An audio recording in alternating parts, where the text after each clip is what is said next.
Welcome to Guardians of Innovation, Patent and Trademark Law with Vincent Lotempio. Join us as we dive deep to help inventors and entrepreneurs secure and profit from their valuable ideas. Hi, welcome to Guardians of Innovation, Patent and Trademark Law with Vincent Lotempio. I'm Matt Skye. With extensive experience in patent and trademark law, Vincent helps inventors and corporations profit from and secure their valuable ideas. We're jumping into episode 2. Vince, thanks for joining us. Hey, it's great to be back.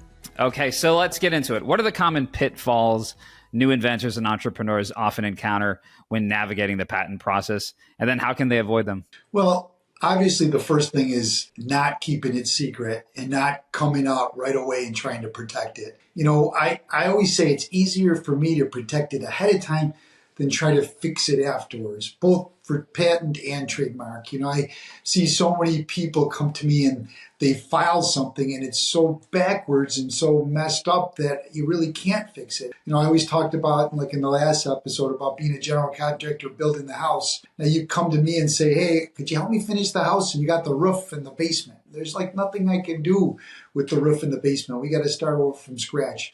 So it's getting the project off right from the beginning. You're afraid to spend money on lawyers, and then all of a sudden you're in a big trouble and you spend all this money, you didn't protect yourself properly. So I think the big thing is getting the search done right away, making that determination if you need the patent or trademark, and then filing it ahead of time before anybody else does. So what's the importance then of conducting a thorough prior search, and an art search particularly, when pursuing a patent?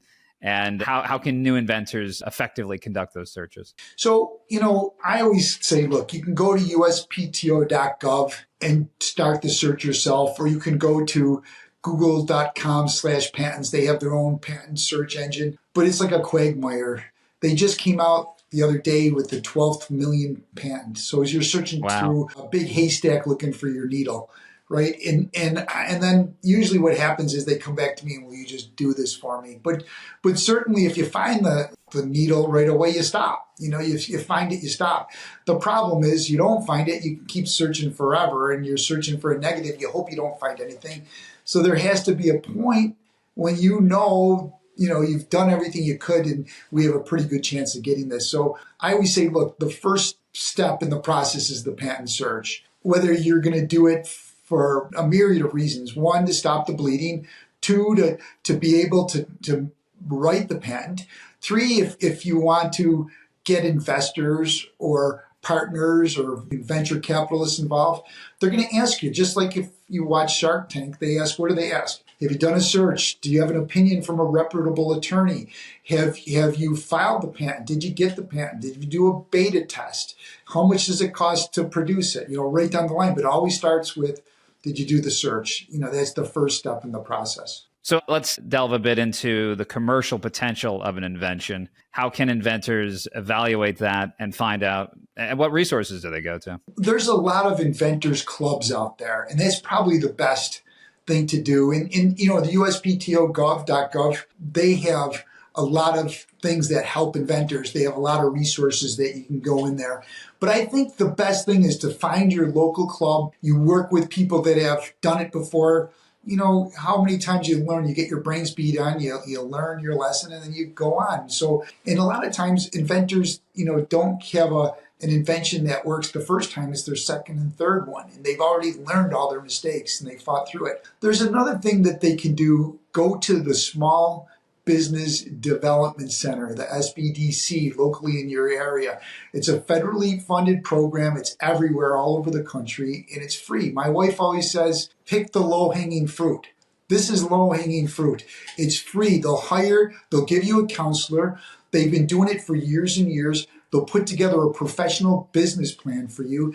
And you know what? They say it's, most small businesses fail, but those with a business plan fail less. You need to have that roadmap. And so I think the Small Business Development Center, a lot of people don't realize that that's a resource that's out there for everybody. So when people are pulling out their figurative maps and making that journey. How long is this journey in general? What's the range? Is it, going from idea to patent to product? Is this several months, several years? I presume years, but what's like the timeline? Right now in the patent office, we talked about the 12 million patents that have just been issued. I think it's somewhere between 250 and 300,000 patent applications a year. And so those patent applications could sit for years in the patent office where they even get assigned to somebody.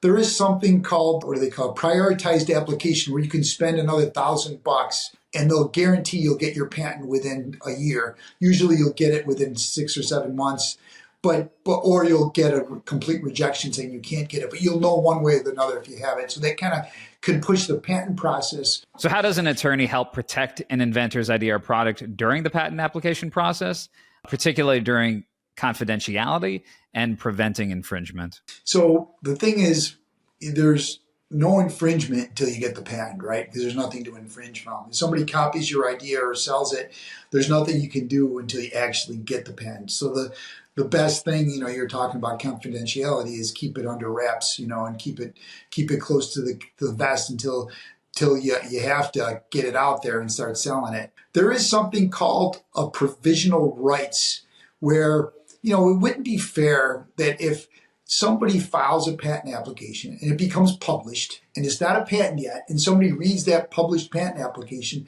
and starts copying it right then, right? And it just doesn't seem like it's a fair thing to happen. So what you can do is you can send a letter to that person that's infringing, quotes, it's not infringing yet because you don't have the patent, and say basically, look, we filed this patent application, it's published. If you start making this thing from this date of this letter from now, once we get our patent, we're going to sue you for this time period of use of our patent. So, you've seen products before where it says patent pending on it, patent applied for. I mean, I call that like a German submarine coming out of the water and it's going to torpedo you. You don't know when that patent is going to come, right? You don't know if it's going to be issued.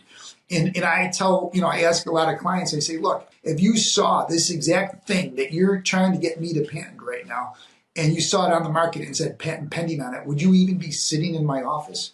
So in a way that, that's a modicum of protection, because you can't sue them until you actually get the patent.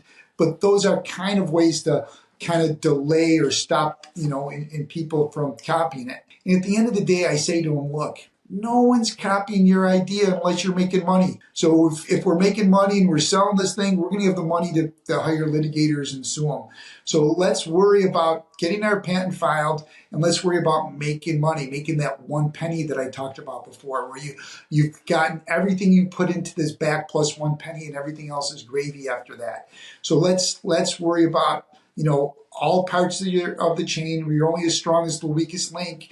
And, my job at the beginning is to protect the intellectual property, either by patent, copyright, or trademark registration. How do you know when it's okay to proceed with patent pending, or when it's time to just hold off until you have the full patent in hand? Yeah, that's such a difficult question. And again, there's no one size fits all. They've come up with a provisional patent application, relatively new, maybe the last 20 years or so, to help individual inventors compete with the big IBMs of the world that can file 10,000 patents, where it's expensive to file a patent. My job as a patent attorney, I have to make money, I have to make a living. I try to bill, to the point where I'm undercutting the big firms, but I'm not the cheapest guy on the block either, but I consider my work product just as good as any of the big firms, at the end of the day. So the provisional patent application, it's just putting it in stone. It's you put it's like preserving your filing date. So if we file the provisional patent application today, we'd have 1 year to file the real patent, the non-provisional patent application from today's date. And you can go out and try to market it and sell it and see if it's going to go anywhere, knowing that nobody can say that you didn't have that idea on that day. It's like putting it in stone with the patent office. And in most cases, do you tell your clients to file that provisional patent first and then you begin the longer process? I wouldn't say most cases, but we definitely do them. In certain circumstances.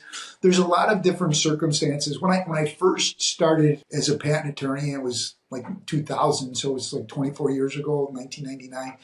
There's no internet filing. It was all by mail, right? It was all by mail. And the way they used to do it is they would give you the filing date if you had an express mail label on it. Only express mail. It couldn't be stamped. It couldn't be, it couldn't be a postmark. It had to be an express mail label. And it had to be stamped on the express mail before midnight. And there was an airport post office that was open past midnight. It's the only post office open past midnight. So right at about 11:30, there's a whole line of people that need things stamped, right? One of the people in line was a patent attorney for a big corporate client. And I asked him, what are you doing here? He had a whole stack of provisional patent applications in his arms. And he goes, well, there's a bunch of professors from law school, from the university that have come up with ideas and they want to publish it tomorrow. And they want to make it public. And I want to just get these in the patent office prior to it going public. So we beat the publication of it. And I just threw together these provisional applications real quick just to throw them in. So the provisional doesn't have all the requirements of the non-provisional. You don't have to write claims. You could have like scratch drawings. You don't have to have professional drawings. You don't have to have the background. You just have to have enough in there to indicate that you had the invention on that date. So we threw all these real quick, fast and dirty applications together just to preserve the filing date. So like I said, every situation is different. Maybe it's about to go public. Maybe there's certain time limits that are just about to expire. Another rule is, and like I said, my wife says I'm a data dump. I keep talking, but one of the rules is that if you use it in public, you offer it for sale, you publish it anywhere, and it's out there in public, you have 1 year to file your patent application. So it's called a statutory bar you're barred from getting a patent if it's been out there for more than 1 year. So sometimes somebody calls me and says, I need a patent on this. I'm like, well, how long have you been using it? Well, for 4 years. And I say, well, you've lost your patent rights. Or they'll say, well, today's what, June 13th or June 10th? Well, we started using it, a year ago in May. Like, we better file a provisional right away. We better get this thing. We better, toll that date, that statutory date once you file your application and told the time period. And we better get that done quick. So there's, like I said, there's no one size fits all. We have to look at the circumstances, but it's definitely a tool for independent inventors to protect their idea on a short-term basis to see if it's going to go anywhere. Do you have any examples where failing to protect an idea or an invention led to adverse outcomes for inventors? Oh yeah, I don't want to scare people, but one that pops in my mind right off the bat, it was a trademark issue. And the guy comes to me after, and you're trying to fix a problem after is always the issue. I say, I always want to fix it beforehand. So we know, spend a couple $100 on a search, find out if the trademark is available, and then decide if you're going to use it and go forward from there. Well, he didn't do that. And he built,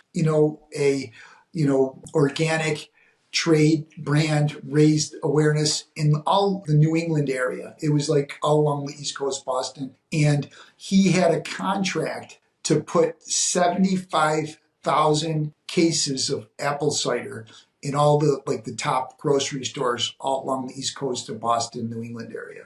And it turned out somebody in Seattle had registered that trademark. And They basically, him and his wife, mortgaged their house to put all those bottles of apple cider in the grocery stores. And, they built a little brand recognition before. So people knew the apples, the apple juice, label, and they had to take all 75 labels off take them all off the shelves. And their whole life was invested in that. Where if they just would have spent a couple dollars, penny wise and pound foolish. That's what it is. They didn't spend $400 or $500 to do a search right from the beginning, and they ended up being in this terrible, terrible situation. How does the timing of filing a patent application impact an inventor's ability to protect their idea, and particularly in the context of public disclosures or commercialization efforts? Yeah, those are all issues. One of the things that they have now is all these websites where you can show your idea and try to get money from people like Kickstarter, if you've heard of Kickstarter. I actually wrote an article in the local law journal about Kickstarter that, based on what I said before, the statutory bar, if it goes public, you offer it for sale or use it in public, you have 1 year to file your application. So if you're out there marketing and moving it and you don't have anything filed, you could lose all your patent rights. So you have to be aware of those type of situations. Can we dive a bit into the potential costs of obtaining a patent?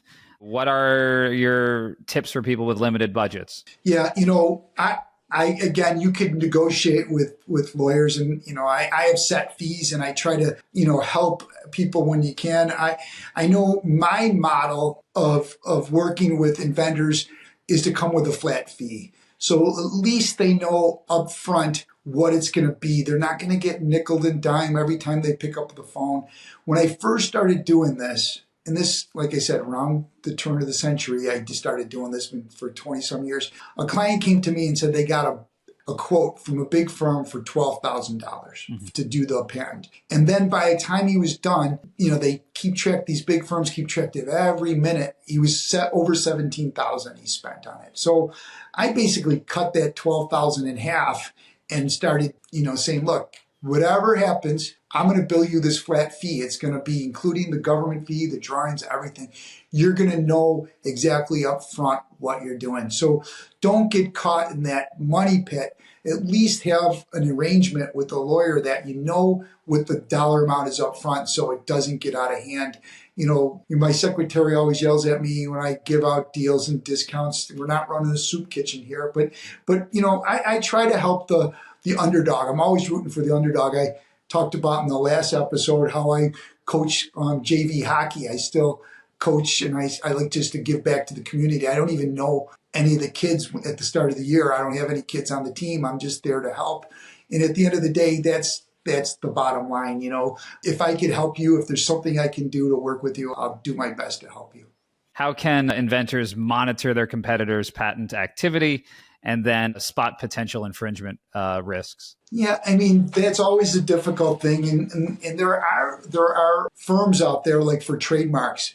You can hire a firm to monitor your trademark. And anything that looks close to your trademark, you'll get an email. And they're relatively inexpensive. I think the last time I looked, it was like $225 for the year. It's a computer program that does it. And there are programs, everybody, knows the best way to do these searches, but there's the Google alerts that allows you to anytime the word Lotempio pops up, I get a Google alert. It comes back to me. You just type in the word Lotempio into a Google alert and you can find it. So those are a couple of easy ways. And I think even the patent website, if you create your own account, I have an account with the patent website, you can tell it that if something like this gets registered or attempts to get registered, applied for, then you'll get an email or a notification of that. And so I get notifications like that all the time on my computer. Sometimes it becomes inundating and difficult to keep up with it all. And it's just a never ending thing. It's like you said, like sipping from the fire hydrant. It's just so much coming in, and times change so fast. I just signed up for a search engine. They charged me $9,000 for 12 months to use it, and it's all fired up on AI. We had a week to experiment with it, and we literally just took everything that the client gave us, threw it in as like a bunch of gobbledygook into the search engine, and it spit out this great report. I think the next big thing is going to be, I'm not telling you anything new, is going to be this artificial intelligence where so many of our jobs are going to be done, for us. Oh, there's an endless amount on AI we'll have to unpack in some future episodes for sure. Right now, what advice do you give new inventors and entrepreneurs who are just starting to patent their ideas and bring them to market? Yeah, I always go back to my three basics: book smart, street smart, and networking. And the reason why I say put together that inventor's notebook, that you keep record of everything, because it's an ongoing process that you're always learning. And wrapping up, what are the big trends you see in the field of patent law? Maybe it is AI, but what do you think is on the pipeline? Yeah. It's so true. And when I first started, I think there was only like 4 million So that was 20 years ago. So let's just say it started in 1776, which it didn't, the early 1800s. From the beginning of time of patent law, there was only 4 million patents. Now, in the last 20 years, they got 8 million. It's more than double. It doubled twice. It's just that everybody's aware of the fact of how it's necessary to protect your IP. I probably got in it just at the right time. When you become a patent attorney, a registered patent attorney, they give you a number. And my number was 49,000. And that meant that there was 50,000 patent attorneys from the beginning of time until me, right? So anybody that had a number that was less than 30 was 90 years old. Wow. So there's only at the time, maybe 15,000 patent attorneys. Now, the patent agent I just hired, he got a number in the high 80s, almost 90,000. In the last 20 years, it went from 50 to 80, 30,000 more patent attorneys. So the IP is definitely something that's so important because you know what? We live in a virtual world, and intellectual property is basically virtual, right? It's the idea. It's an idea that you're protecting. It's not a real estate, like real property. So at the end of the day, without your intellectual property, you're not going to have as much value as you could. Let me ask you a question. If I gave you the opportunity right now to just give you for free all the brick and mortar, all the inventory, and all the money in the bank that Nike has, or give you the right to use the word Nike with the Nike swoosh, what has more value? I'll take that. I would argue that the swoosh, you can't sell that shit unless the swoosh is on it. So that's your value. That's your value. That's a fantastic point. It's a great way of putting it. But you're right. That swoosh is the value. Owning that brand, owning it, because then in perpetuity from that point onward, you own it rather than the actual stores, which can be invested in, bought, sold, etc. In trademark, it's perpetuity. For patent, it's limited to that short period of time to get you the head start. But in trademark, that's in perpetuity. Your great-great-great-grandkids are going to own that. Yeah, it's extraordinary value. Well, everybody, thanks so much for tuning in. This has been Guardians of Innovation. For more information, to connect with Vincent Lotempio, find him on social media. Vinny, thanks so much for joining us. Thank you. It was a pleasure as usual.